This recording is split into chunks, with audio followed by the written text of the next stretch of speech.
Good afternoon and welcome. Today is Wednesday, March 20th, and this is the City of Anderson Board of Architectural Review. Addenda? No addenda. No addenda. Has the board members reviewed the minutes from last month's meeting? Any changes, corrections? Do I hear a motion to approve? Motion from Mary Lou, I'll second. second from Billy. All those in favor? Aye. Opposed? Minutes are approved. New business? Yes, sir. First item tonight is PAR 24-8, which is in regards to 107 East 4th Street. And I'd like to get Patrick to move along the agenda path. Oh, one moment, please. He's having a run up for control room tonight, so there we go.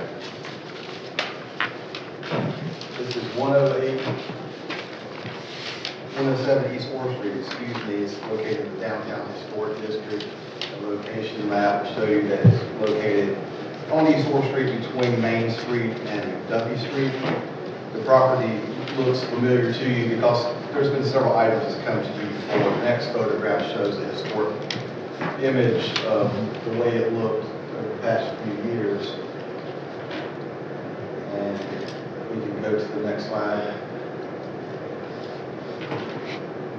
Okay. This is the way it looked a few years ago. You can see that there's been some architectural changes to the building. There's a couple of businesses that occupy the building, one being the junkyard, but what we're talking about tonight is the space on the left where the Canella's was previously located. You can see in the image that there were some changes made to the building over the past few years. In fact, there was a sign permit applied for, and Board of Architectural Review approved it a few years ago. And please note that the sign that was approved was in keeping with the guidelines at the time. It was a cabinet sign that had routed letters. Now, per our new city sign regulations, cabinet box signs on walls are not permitted anywhere inside the city. They're non-conforming, so they're grandfathered in essentially, but once you make changes, you cannot put up another cabinet sign. That's not just in the downtown area, that's citywide. So that's what it looked like prior to today. And the next slide will show you, I'll fast forward you to what it looks like today. You'll see that there is a cabinet sign on the wall using the existing frame that was located and left there when Canella's vacated. But we have a new occupant in the building. As you can see, they installed a sign in the cabinet without a sign permit, without approval from the Board of Architectural Review, so we're having kind of to drop back and punt and discuss this tonight. But they are willing to make some concessions to meet our requirements, and if you go to the next slide, you'll see what they are requesting, which specifically is a 3-foot by 6-foot flat aluminum sign, removing the frame, so it will be placed flat against the wall. That's something that you've reviewed and approved in the past with other properties. And again, this sign would more likely comply with our regulation. Again, it takes away that cabinet sign effect. So when you review applications such as this, you should look at design standards for signs, and that is Chapter 8. There's a couple of policies to follow when you look at sign regulations such as this. One is to design a sign to be in balance with the overall character of the property. Also, a sign should be in character with the material, color, and detail of the building. So again, this is a 3x6 flat aluminum sign with no frame. You'll see, well, in the previous picture you may have noticed there's some window graphics that were in the window. Those also need to be reviewed by you. We asked the applicant to submit some specifics as far as altering that, because you can only have 4 square feet of window signage per our new guidelines. That appears to be more, but they did not submit to us what their request is, so we're not going to be acting on that tonight. We're going to have to work with them to eliminate the signs or come back to you at the next meeting to get more information on that.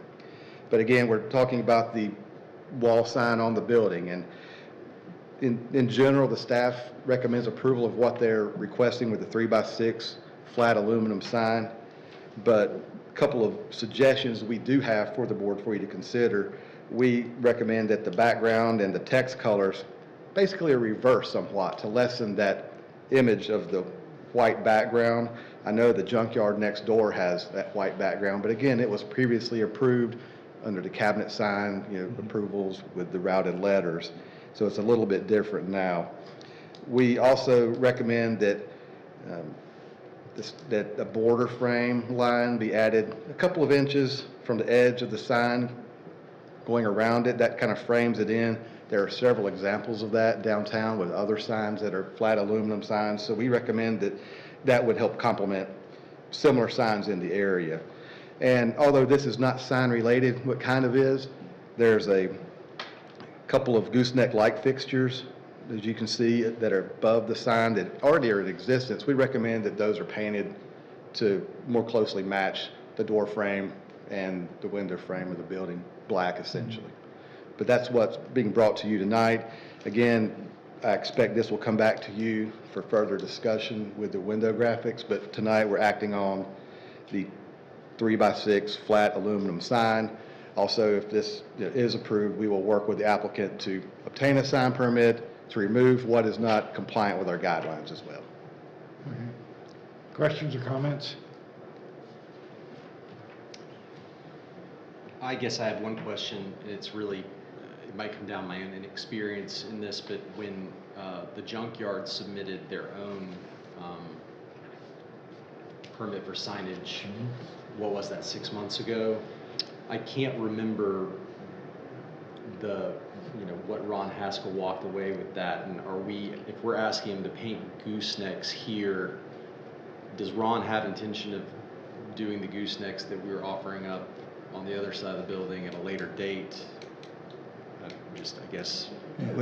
We can certainly bring that question. That's a great point to make because you want to keep that balance, I think. Yeah, from what I remember, we asked him to install 2 new goosenecks Yes. on the other side to be symmetrical with those, and I think they were going to be black, if I remember correctly. And we also asked him to move the junkyard sign to the right. Correct. And he was going to have a new bull sign in the middle. So would he be asked to, I know this may not, like David said, this may not be relevant, but is he going to be asked to update his cabinetry sign as well if he moves it over to the right? Or would that cabinetry sign remain since he's not?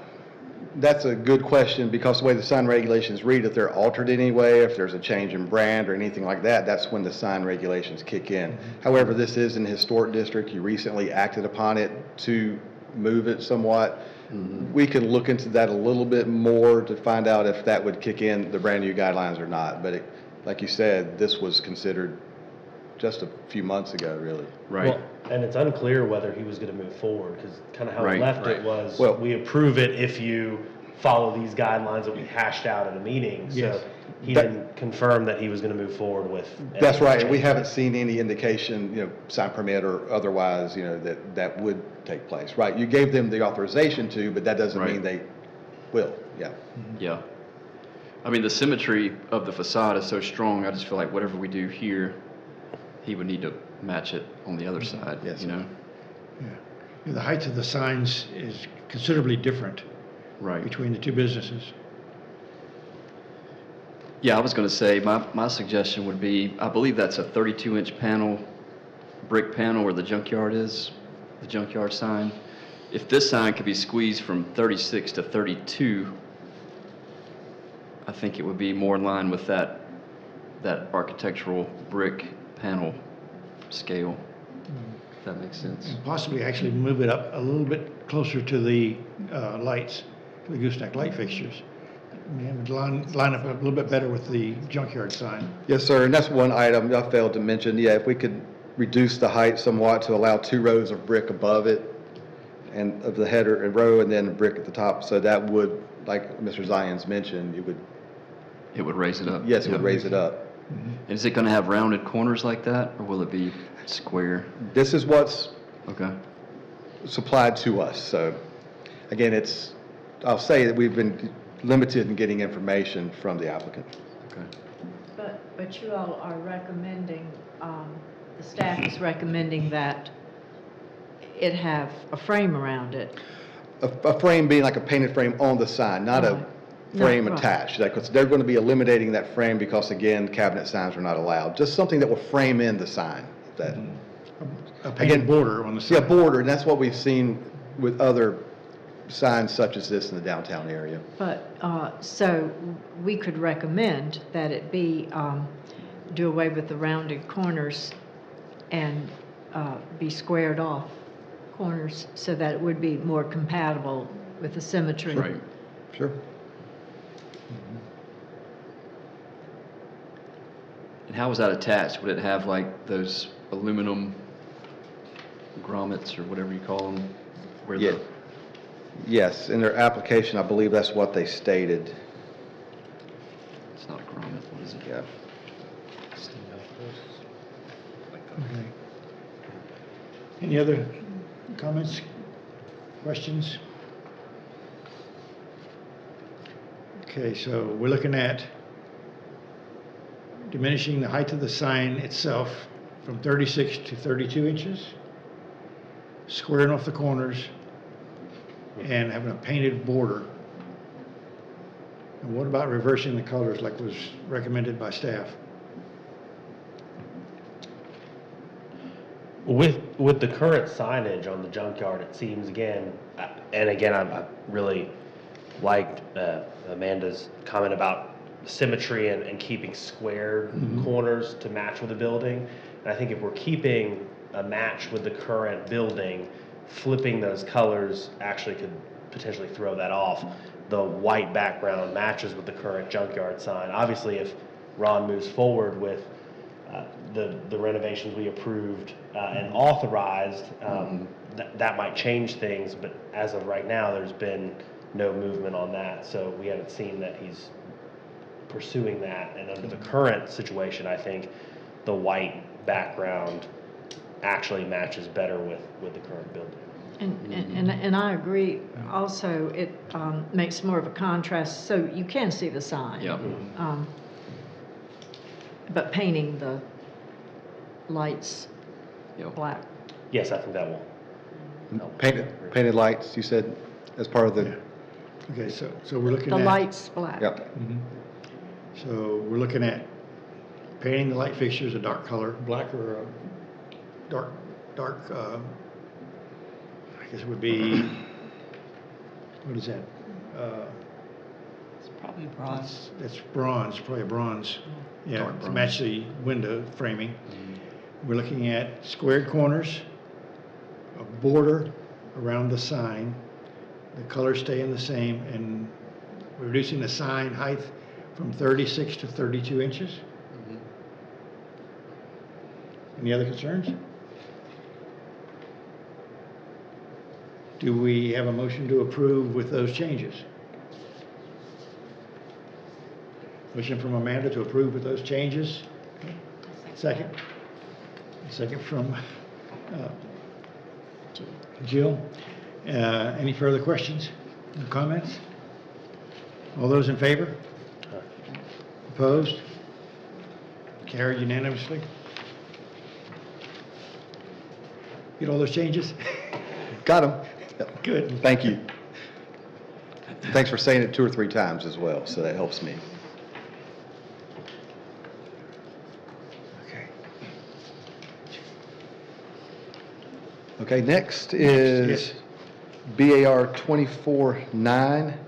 That is 703 Boulevard, which is located in the Boulevard Historic District. It's one of the first houses on the right as you turn off of Greenville Street to Boulevard. The applicant is requesting to install 9 vinyl replacement windows on the house. And this staff report was written, there was a few changes made afterwards after we had some more discussions with the applicant regarding their request. The replacement windows are proposed for the back and the back side basement windows only. So the 9 windows are for the basement area, lower part of the house. And the replacement windows will have now 8/1 grids, which are similar to what you see on the remainder of the house. Internal grids is what they're proposing. Initially, they were not requesting grids at all.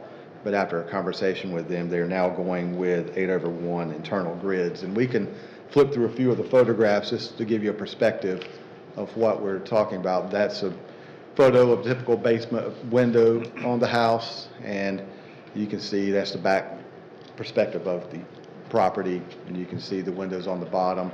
On the side as well, there's a couple of windows near the back that, again, have that same height in relation to the ground. But all of them are the same, generally the same in terms of size. When you're looking at windows, you look at Chapter 4 of the design guidelines for additions, and Chapter 4.8 talks about using windows that are similar in character to those of the main structure. And it says if the original windows are wood, double-hung style, for example, then the new windows that appear to them would be preferred. So again, they're looking at going back with an 8/1 style. That's what's typical on the house. But again, the grids they're requesting will be on the interior of the window.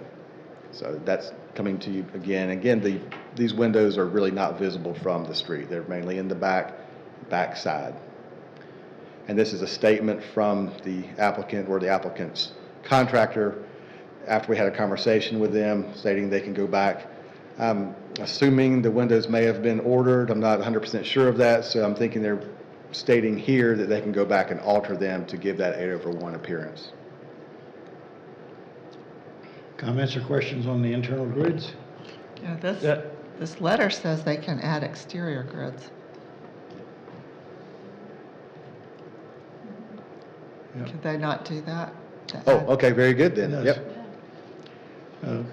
We have not, that I can remember, approved any vinyl windows or any windows without the exterior grids.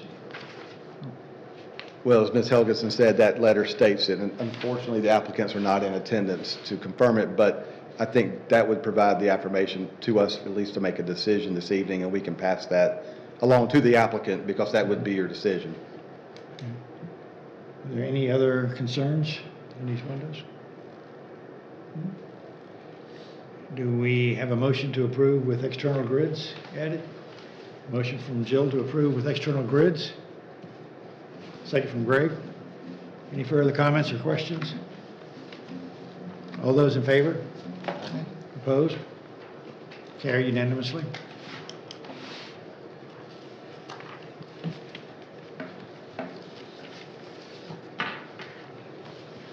No further business from the city? That is it from the staff. Thank you very much for coming out tonight.